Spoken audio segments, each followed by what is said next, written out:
నీవు ప్రశ్నిస్తే ప్రభువుని, ప్రభువు కూడా ప్రశ్నిస్తాడు నిన్ను. ప్రభువా వాడిని బాగు చేస్తావా? నీ చేతనైద్దా? నన్ను నమ్మటం నీకు చేతనైతే, నా శక్తిని విశ్వసించడం నీ చేతనైతే, తప్పకుండా నీ బిడ్డకి నా శక్తి పనిచేసిద్ది, వాడు బతికిపోతాడు, బయటపడతాడు అన్నాడు, చేశాడు. ఈరోజు నువ్వు దేవుని ముందుకు వచ్చి నువ్వు ఎదుర్కొంటున్నటువంటి శారీరక, మానసిక, ఆత్మీయ సమస్యలను గురించి దేవుని అడుగుతున్నావు. దేవా, ఇది సాధ్యమేనా? పాడైపోయిన నా కుటుంబం తిరిగి కట్టబడటం సాధ్యమేనా? పాడైపోయిన నా పిల్లల జీవితాలు తిరిగి బాగుపడటం సాధ్యమేనా? పాడైపోయినటువంటి నా ఆత్మీయ జీవితం తిరిగి బాగుపడటం సాధ్యమేనా? నేను కోల్పోయిన వాటిని తిరిగి స్వతంత్రించుకోవటం సాధ్యమేనా? నా ప్రభు మాట్లాడుతున్నాడు, విశ్వాసంలో ప్రజ్వలించటం నీకు చేతనైతే మొత్తం సాధ్యమే. విశ్వాసముతో నా సన్నిధిని గోజాడుట, ప్రార్థించుట, విశ్వాస బలం పొందుట నీకు చేతనైతే నాకు కూడా చేతం. ఏదైనా తిరిగి నేను బాగు చేయగలను. మొత్తం కోల్పోయిన ఏబుకు తిరిగి రెండంతలుగా ఇచ్చాడని రాత్రి చెప్పాను నేను. మొత్తం కోల్పోయాడు. ఆస్తులు పోయినాయి, అంతస్తులు పోయినాయి, ఆరోగ్యం పోయింది, పిల్లలు పోయారు, మొత్తం కోల్పోయాడు. అన్నీ కోల్పోయాడు. కానీ నా దేవుడు తిరిగి నాకు మరలా నూతన స్థితి దయచేయగలడన్న విశ్వాసాన్ని మాత్రం పోనీలా. ఏబు మొత్తం కోల్పోయాడు. కానీ అన్నిటినీ తిరిగి నా దేవుడు దయచేయగలడో, నా పరిస్థితి మారిద్ది, నా బిడ్డల పరిస్థితి మారిద్ది, టోటల్గా నేను ఎదుర్కొంటున్న వాటన్నిటి నుంచి విడుదల పొందగలను. ఎందుకంటే నా దేవుడు నాకు తోడై ఉన్నాడు, ఆయన చేస్తాడో అని విశ్వసించడం నీ చేతనైతే, ఆయన్ని గోజాడటం నీకు చేతనైతే, ఇక కొద్ది రోజుల్లోనే నా దేవుని కార్యాన్ని కళ్ళారా చూడకపోతే అప్పుడు అడుగు. ఒకటి కాదో కోకొల్లలుగా చూస్తావు నా దేవుని కార్యాలు. ఏ రేంజ్లో నమ్ముతావో, ఏ రేంజ్లో విశ్వసిస్తావో, ఆ రేంజ్లో నా దేవుని కార్యాలు చూడకపోతే అప్పుడు అడుగు. చచ్చిపోదామని ఆలోచన చేస్తున్న వాళ్ళు మీలో కొంతమంది ఉన్నారు, విరక్తి చెంది, అప్పుల బాధలు తట్టుకోలేక, కుటుంబంలో పరిస్థితులు తట్టుకోలేక, కొంతమంది పిల్లలు లేరని గొడ్రాండి బతకలేక, అత్తమామలో భర్త ఈ దరిద్రదాన్ని చేసుకున్నాను, పిల్లలు లేరు ఈ గొడ్డుబోద్దానికి, దీన్ని వదిలి ఇంకొక దాన్ని చేసుకోవాలి అనే మాటలు వింటా ఇంకా నేను ఎందుకు బతకాలని ఆలోచించే వాళ్ళు ఉన్నారు. కొన్ని భౌతికమైన సమస్యలను బట్టి ఆత్మీయ జీవితంలో పడతా లెగుస్తూ కొంతమంది కృంగిపోయి ఉన్నారు.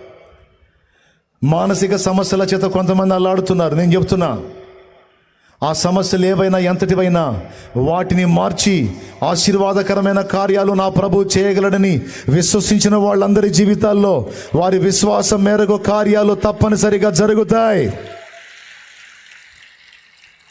నా దేవుడు చేస్తాడు. ఎంతమంది నమ్ముతున్నారో చేతులు ఎత్తండి. నువ్వు చావాల్సిన అవసరం లేదు. నువ్వు చావాల్సిన అవసరం లేదండి. నీ కోసం పిచ్చిగా ప్రేమించి చచ్చిపోయిన వాడు ఉన్నాడండి, చచ్చి బతికినవాడు ఉన్నాడండి నీ కోసం. నువ్వెందుకు చావాలి పిచ్చిదానా? నువ్వెందుకు చావాలి పిచ్చోడా? నా దేవుడు లేడా?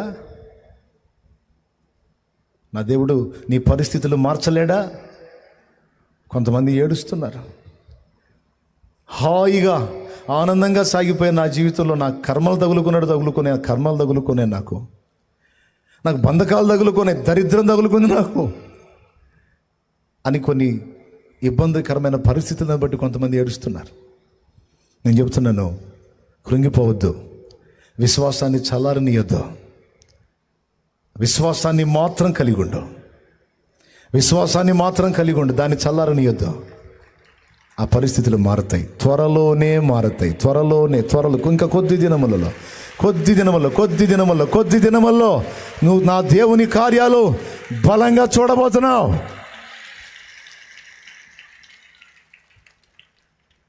ఇదే నమ్మాడు ఏబు. మొత్తం డబుల్ వచ్చింది, మొత్తం డబుల్ పొందాడు. మరి విశ్వాస వీరుడు ఏందనుకున్నారు? మరి అభిషేకం పోగొట్టుకున్నాడు సంసోను. అయినా సరే నా దేవునికి నేను ప్రార్థిస్తే నా కన్నీళ్లు చూసి నా దేవుడు స్పందిస్తాడు, పడిపోయినా నా మీద కృప చూపుతాడు, నేను కోల్పోయిన అభిషేకాన్ని తిరిగి నాకు ఇస్తాడని విశ్వసించాడు. విశ్వాసం. కళ్ళు పోయినాయి, శక్తిహీనుడయ్యాడు.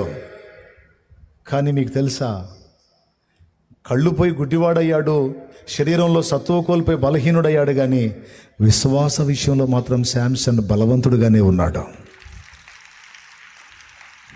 తన దేవుని మీద విశ్వాసం శాంసన్కి చావలా. మీకు తెలుసా, చివరికి సంసోను అనుకున్నదే జరిగింది. శత్రువులందరినీ హతం చేయాలి, ఒక్కమారే పగ తీర్చుకోవాలి, నాకు ఛాన్స్ ఇవ్వని ప్రార్థన చేస్తే, దేవుడు అవకాశం ఇస్తే ఫిలిస్తీన్లు మొత్తాన్ని హతం చేశాడు. తన జీవితకాలం మొత్తం హతం చేసిన వారిని చూస్తే తను చివరి ఘట్టంలో హతం చేసిన వాళ్ళు ఎక్కువ మంది అని రాసింది లేఖనంలో. నేను చెప్తున్నా, అన్ని శక్తులు నీలో కోల్పోయినా, వినా, అన్ని బలాలు కోల్పోయి బలహీనురాలివై నువ్వు నిలిచినా విశ్వాసాన్ని మాత్రం కోల్పోవద్దు. విశ్వాసాన్ని బట్టి ప్రభు వైపు చూడు. నువ్వు కోల్పోయిన అభిషేకం వల్ల నీ మీదకి వచ్చింది, నువ్వు కోల్పోయిన బలం నీ మీదకి వచ్చింది. నువ్వు గెలుస్తావు, నువ్వు జయిస్తావు. ఎంత జయిస్తావు తెలుసా? ఇన్ని సంవత్సరాలు నువ్వు పొందింది వేరు, ఇప్పుడు పొందబోయేది వేరు. ఇంకా డౌటా?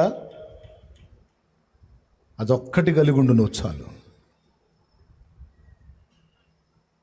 అందరూ పోయినా సరే, అందరూ వదిలేసినా సరే, విశ్వాసాన్ని మాత్రం వదలదు. దేవుడు అడుగుతున్నాడు, మారిపోయిన నా పరిస్థితులన్నీ తిరిగి బాగుపడే పరిస్థితి కనపడట్లా, బాగుపడతాయా అంటే బాగు చెయ్యగలను అని నువ్వు నమ్ముతున్నావా? నమ్ముతున్నా. అయితే మారిపోయింది పో. ప్రభువా నీ ప్రశ్న నా ఆత్మని నరకం నుంచి కాపాడగలవా? దేవుని జవాబు, బిడ్డా నమ్మి బాప్తిస్మం పొందగలవా? అది చెయ్యనులేయ్యా, అది చెయ్యను. అట్లయితే రక్షణ కష్టం. ఇంకా తాగాలంటున్నావుగా, డ్రమ్ములు తాగావు, తృప్తి తీరలా. ఇంకా తాగాలంటున్నావుగా, తాగిన కాడికి తాగు. లివరు పూర్తిగా స్మాష్ అయిన దాకా తాగు. తర్వాత ఎటుకుటి టికెట్ చించుతాను కదా, అప్పుడు వెళ్తూ కానీ పాతాళానికి. మారొద్దమ్మా, నువ్వు మారొద్దు. ఇంకా 2-3 డ్రమ్ములు తాగాల నువ్వు. తాగు. ప్రభువా నా ఆత్మని రక్షిస్తావా? నరకం నుంచి నన్ను కాపాడుతావా? ఆయన జవాబు, మరి నమ్మి బాప్తిస్మం పొందుతావా?